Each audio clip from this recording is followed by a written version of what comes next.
यदि आपको हाल ही में हार्ट अटैक यानी कि दिल का दौरा यानी कि वो स्थिति जो हृदय की मांसपेशियों को रक्त पहुंचाना बंद हो जाने की वजह से उत्पन्न होती है, उसके लिए इलाज करवाया हो, तो यह वीडियो आपके स्वास्थ्य स्थिति और इसके इलाज के बारे में समझने में मदद करेगा। आपका हृदय एक मांसपेशियों से बना अंग है जो आपके शरीर के लिए जरूरी है ऐसे ऑक्सीजन और पोषक तत्वों वाला खून पंप करता है। बायोवेंट्रिकल यानी कि नीलय आपके हृदय का मुख्य पंपिंग चैम्बर यानी कि कक्ष है।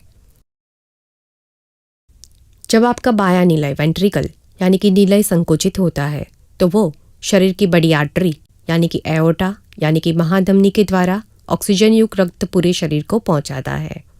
एओर्टा यानी कि महाधमनी के साथ अन्य छोटी धमनियां जुड़ी हुई होती है जिन्हें कॉरोनरी धमनियां कहा जाता है। आपके एओर्टा यानी कि महाधमनी में से रक्त इन कॉरोनरी धमनियों के माध्यम से हृदय की मांसपेशियों तक पहुंचता है और उन्हें आवश्यक ऑक्सीजन और पोषक तत्व प्रदान करता है। हार्ट अटैक यानी कि दिल का दौरा, जिसमें संभव है कि आपकी कॉरोनरी धमनियों के माध्यम से होने वाला रक्त का प्रवाह गंभीर रूप से कम हो गया हो या पूरी तरह से अवरुद्ध हो गया हो। आपके कॉरोनरी धमनियों के माध्यम से होने वाले रक्त के प्रवाह में कमी का कारण हो सकता है कॉरोनरी धमनियों के भीतर जमा होने वाला चर्बीयुक्त पदार्थ, जिसे प्लेक कहा जाता है। यदि प्लेक फट जाए तो इस जगह रक्त के थक्के बन सकते हैं, जिसके संकीर्ण हुई धमनियों की स्थिति और खराब हो सकती है या धमनी अचानक पूरी तरह से अवरुद्ध हो सकती है और नतीजतन उस हिस्से के आगे रक्त का प्रवाह बिल्कुल ही बंद हो जाता है।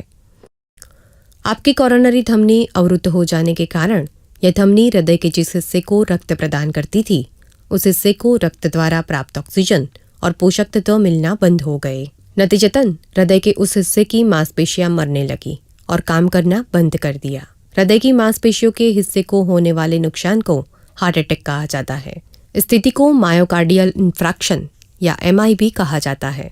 आपकी कॉरोनरी धमनी के अवरोध को खोलने के लिए उस धमनी में से हृदय के क्षतिग्रस्त हिस्से को मिलने वाले रक्त के प्रवाह को सुधारने के लिए आपके हृदय के डॉक्टर ने इलाज का प्रक्रिया का सूचन किया होगा।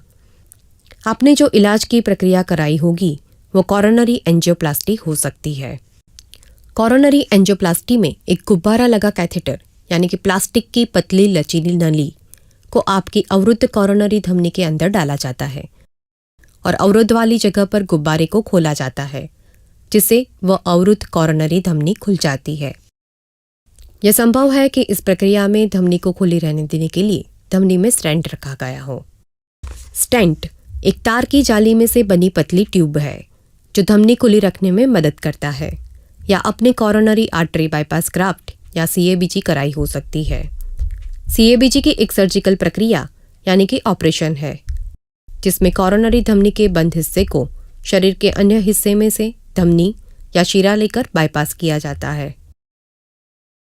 अस्पताल में से आपको छुट्टी मिले उससे पहले आपके स्वास्थ्य का ध्यान रखने वाले विभाग ने आपको कई दवाइयों का सूचन किया होगा, जिसमें निम्नलिखित दवाएं शामिल होगी।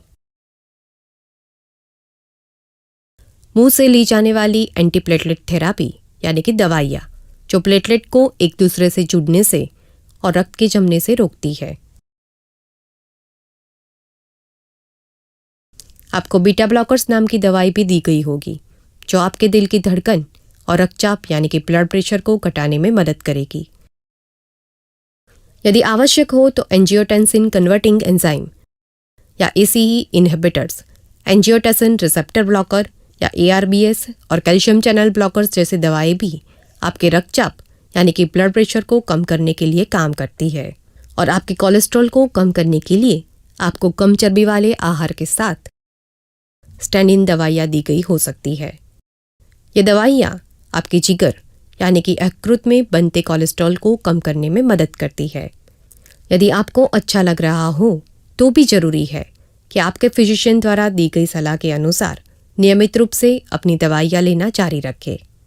आपके स्वास्थ्य की देखभाल करने वाले लोग कि जिन्होंने आपको इन दवाइयों को लेने की सलाह दी है, उनकी सलाह के बिना किसी भी दवाइयों को लेना बंद न करें।